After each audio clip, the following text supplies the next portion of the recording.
Hello， 大家好，我係烏烏。白切雞作為粵菜嘅代表作，一直都係我至愛嘅雞啊！做白切雞咧，千祈唔可以揀太過大隻，唔係嘅話好難可以浸得靚啊！因為大隻肉厚嘅話，當你入邊可以浸得熟嘅時候，咁外邊就老得滯啦。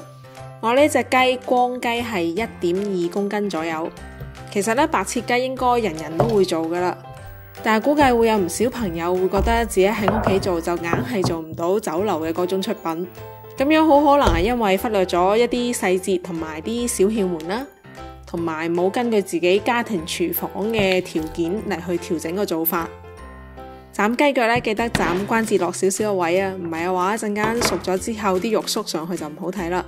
有啲做法咧會唔斬隻雞腳，直接就將佢塞喺個雞籠入邊，但係我建議一定係要斬咗隻雞腳佢嘅，唔係嘅話你兩隻雞髀就會咁樣夾住，啲水浸唔到雞髀嘅內側就會受鹽均勻。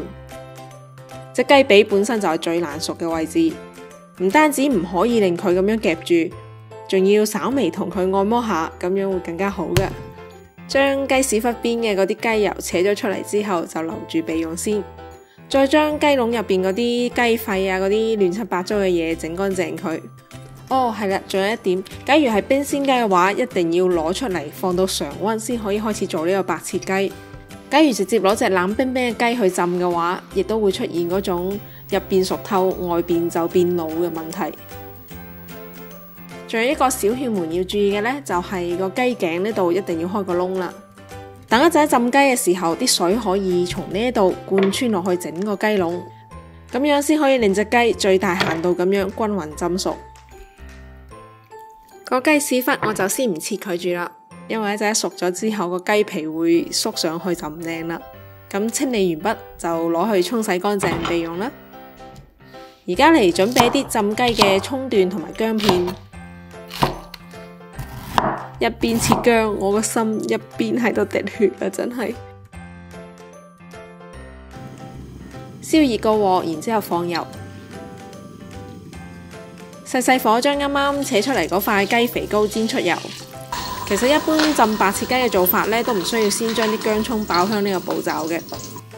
而我之所以會咁樣做呢，係有原因嘅。接住睇落去，你就會知道啦。啲薑蔥爆過之後就倒入雞湯，假如冇雞湯嘅話，咁直接用清水都 OK 嘅。然之後就成鑊轉移到你屋企最大最深嘅嗰個煲入邊。雞湯唔夠，當然係清水嚟湊啦。呢度我大概用咗7-8升嘅水量。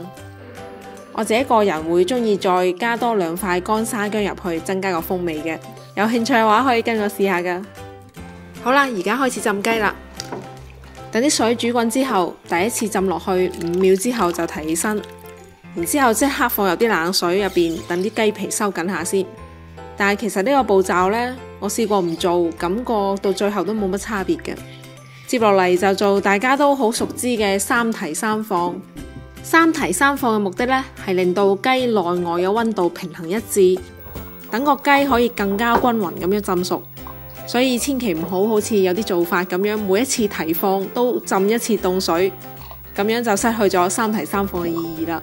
做呢個3提3放嘅時候，下面要開住大火先，等個水溫可以保持喺90幾度嘅高溫。隻雞全部浸咗落去之後，就喐下佢，幫佢排下氣，確保個雞籠入邊嘅空氣全部都排晒出嚟，咁樣先可以浸得均勻噶。而家個水嘅狀態應該係嗰種沸而不騰嘅蝦眼水嘅狀態，之後就可以關火噶啦。但假如你屋企個煲係比較細嘅話，咁就關到最細嘅1點火啦。而家翻轉頭講下點解啱啱要用雞油爆薑蔥啦，因為個油唔單止可以增香，仲可以令到湯水上面浮住一層保護膜，咁樣嘅話可以減慢個水嘅熱量散失。啲酒店師傅呢，浸雞一般20幾分鐘就可以啦。咁因為酒店嘅後廚嗰個浸雞桶係好大嘅，水量足，熱容量大，佢全程嘅浸雞時間都可以將個水溫保持喺80-90度。而我哋屋企用嘅煲都係好細個嘅，好快就會跌到60-70度，特別係冬天啲雞就好難浸熟，所以家庭做法就要揀盡量大嘅煲，盡量多嘅水。再加上上面提到嘅用一層油去封表面嘅呢個小竅門，都會有所幫助嘅。我呢隻雞從關火起浸咗45分鐘，判斷熟唔熟呢？可以捏下呢個位置，條腳筋斷咗就熟咗啦。或者用最直觀嘅方法啦，就吉呢個位置，假如冇血水流出嚟，咁就 OK 啦。撈起身隻雞就即刻浸入一大盆嘅冰水入邊，最好仲可以攞去水喉度啤水15分鐘。呢隻黃油小母雞已經係我喺呢邊可以買到嘅最好嘅品種啦，真係超掛住國內嗰啲清遠走地雞啊！隻雞就喺度冰鎮緊啦，咁我哋而家嚟做白切雞嘅靈魂醬料。今日嚟做兩款最廣受歡迎嘅醬料。第一款呢係廣府地區最中意嘅薑蔥蓉。薑呢，我個人係中意用刀背去除嘅，你都可以用磨，咁樣可以磨細膩啲，就根據自己中意嘅粗細口感嚟做，咁就 OK 啦。啲蔥呢，唔要蔥尾嘅部分，然之後切成小蔥花。而第二款醬料呢，係湛江同埋海南地區最中意嘅沙薑紅蔥頭。紅蔥頭切碎之後，就一部分裝碗備用啦。而另外一部分一陣用嚟炸啲蔥油嘅。好啦，而家開火燒油，將啱啱嘅嗰啲蔥頭碎放入去炸下佢，炸到金黃啦，飄起身，咁啲油溫都差唔多啦。將啲熱油一部分就隔住個濾網，然之後蘸入啲薑蔥蓉度。而另外一部分呢，就蘸入啲紅蔥頭入邊，啱啱炸香咗嘅蔥頭碎當然都一齊放埋落去啦。再嚟加啲豉油，因為我實在揾唔到啲新鮮沙薑啊，所以就用沙薑粉代替啦。其實味道都好唔錯嘅。假如你可以好幸福咁樣買到新鮮沙薑嘅話，你就千祈唔好猶豫，快啲去買。另外嘅嗰碟薑蔥蓉呢，就加少少雞粉、少少嘅白糖同埋2茶匙左右嘅鹽，咁就 OK 啦。就咁，我哋兩款嘅靈魂醬料都準備好晒啦。而家隻雞都冰鎮完啦，又係時候請上我嘅斬件神器。為咗隱藏我斬一隻雞嘅時間，啲燒臘店哥哥仔已經斬咗5隻嘅事實。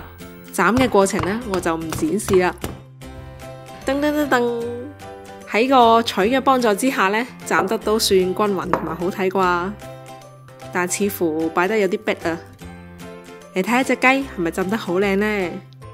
骨紅但係冇血水，而且好明顯啲骨肉係輕易分離嘅。呢個程度嘅熟度就係啱啱好嘅緊熟啦。我哋廣東白切雞嘅標配啊，皮爽肉滑，正啊！兩款醬料都好好食，各有千秋。希望大家會鍾意。我哋下期再見啦，拜拜。